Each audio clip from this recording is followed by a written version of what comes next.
All right, it's currently Monday, October 9th, 2023. It's about 7:30 a.m. and it is my first day back at work today.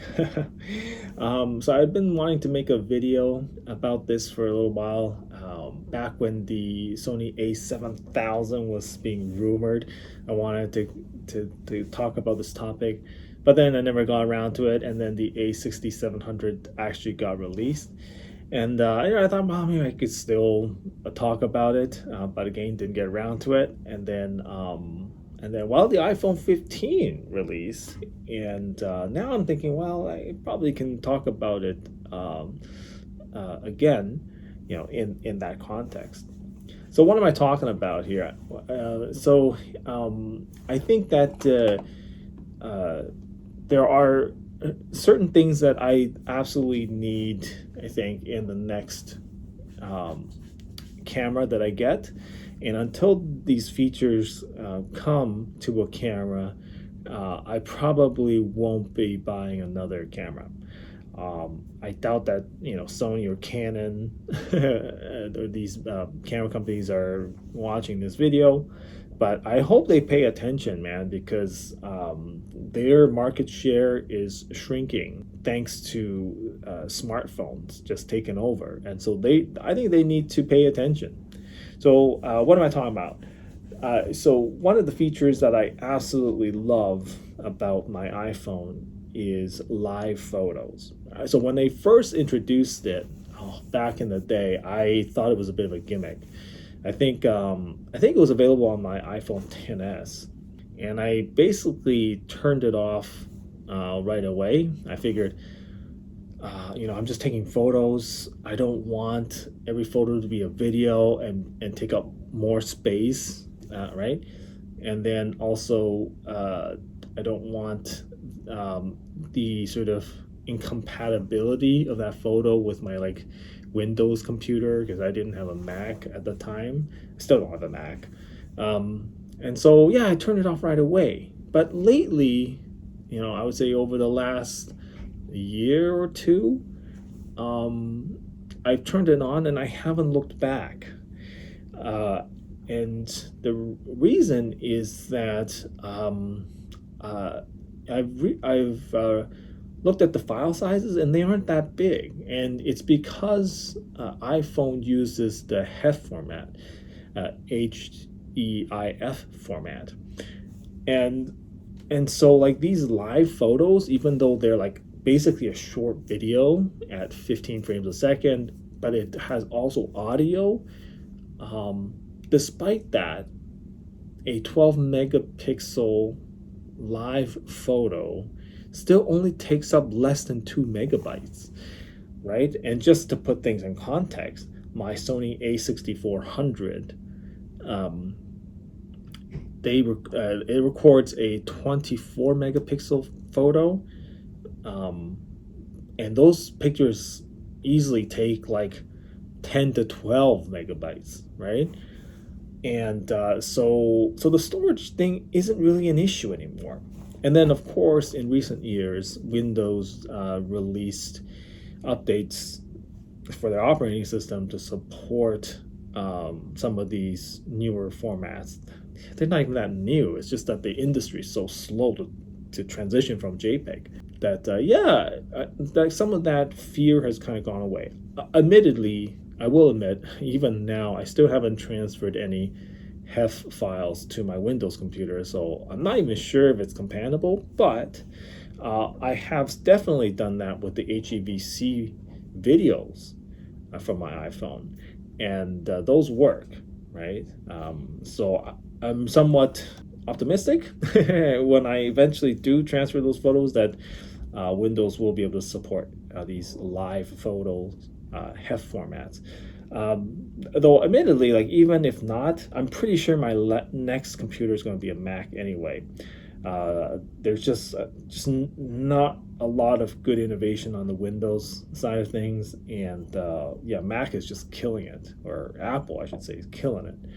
So yeah, my next computer is probably going to be an Apple, which means that any fears about HEIF and HEVC, it's gonna go away. So aside from that, so now that storage is not an issue and compatibility is not an issue, why do I love live photos? It isn't necessarily because I want to watch a short video every time I look at a picture. It's because with live photos, it does pre-recording for 2 seconds until you hit the shutter, and then records another 2 seconds after you hit the shutter, which is huge. Like any professional photographer will probably recognize the benefits of that, um, because the time it takes for you to like see something and then react and press the shutter is not zero. Like it's not 0 seconds. It's probably on the order of about a tenth of a second, and sometimes that delay is enough to make you miss the moment, right?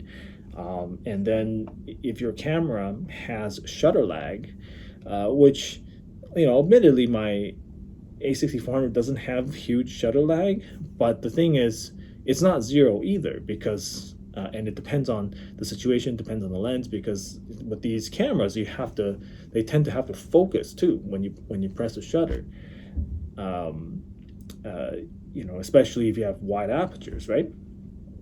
But certainly the Fuji X-T200 has massive shutter lag, so you're basically guaranteed to miss the moment every single time. And for a lot of things that I photographed before I had kids, it didn't matter that much, right? Like mostly just doing like street photos, landscape photos, whatever. But the thing is, nowadays, the majority of my photography is of my kids, and they are running around constantly. And they have these cute expressions that flash on for a brief moment and then they're gone. And so it's way too easy to miss the moment uh, taking photos the sort of traditional way. And so having pre-recording um, in your photography is huge. Um, and then that also applies to bird photography. So that's something that I started doing during my paternity leave. Right, birds again, very fast moving. They come, they land, they're there for maybe a second, and they hold a desirable pose for maybe just a split second. And so yeah, so having live recording would be absolutely massive, right? Of course, I don't have live recording when I'm shooting birds because I don't use my iPhone when I shoot birds. I use my camera, but what do I do? What's the alternative? Well, the alternative is to have a fast FPS, frames per second, and then just hold down the shutter. What professionals call machine gunning, right? So when a bird comes and you just hold down the shutter button, it just take a bunch of pictures, and you hope one of them is good. Um, but I mean, I don't think that's necessarily ideal either, because what ends up happening is every time you think something's going to happen, something a desirable bird pose happens, you shoot like 20, 30 photos, and what happens if the bird never does what you want, right? Then you've just got recorded 30 photos that you'll have to delete later, right? And at the end of a bird shooting session, I'll easily have hundreds of photos that I don't remember which 30 photos I had to delete, right? So it just becomes a massive pain when it comes to workflow, right? But if you have this sort of live photo sort of pre-recording thing, well, if the bird comes and never achieves a pose that you want, you don't press a shutter, which means that it doesn't record any photos. But if it does get that perfect pose, you press that shutter one time, then chances are you'll have a bunch of photos to choose from before and after, so that you can nail that shot. So yeah, I think live photos is huge. And truth be told, like professional photographers have had that on regular cameras for a long time, right? Like I'm sure some of those Micro Four Thirds cameras from like Panasonic or Olympus have had that. But things I don't know that I've ever seen it on a Sony camera or Canon. I know very little about Nikon, but I don't know that I've seen it on those cameras. And certainly it's not in these sort of entry level, cameras, these A6400 type cameras, which is too bad because entry level cameras are probably more popular, right? They probably sell more because most people aren't going to spend $4,000 on a Canon R1, but but those people who are buying these entry level crop sensor cameras are probably wanting to shoot pictures of their kids.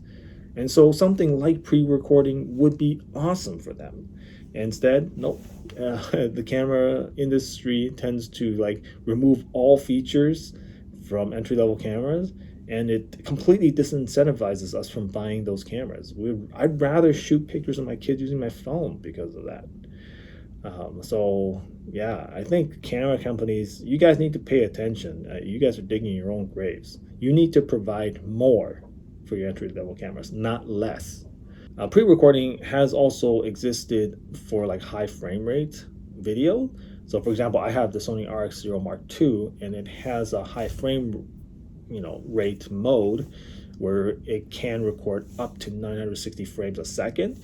And so Sony recognizes that for something like high-speed cameras, like you can't rely just on your reaction time, right? Because that 1/10 of a second is oftentimes going to be way too slow for high-speed stuff, right? And so they have something called an end trigger. Sorry, they have something called an end trigger, but it's for video, right? And it's only for high frame rate video, right? There's no reason why we shouldn't have that also for photos, but they don't include it for photos. So anyway, that's it. Live photos is something that I would like to see incorporated into cameras, like proper traditional cameras, before I buy another one. And it doesn't have to be live photos, but it should have some implementation of a pre-recording form thing, right? Because that's just huge.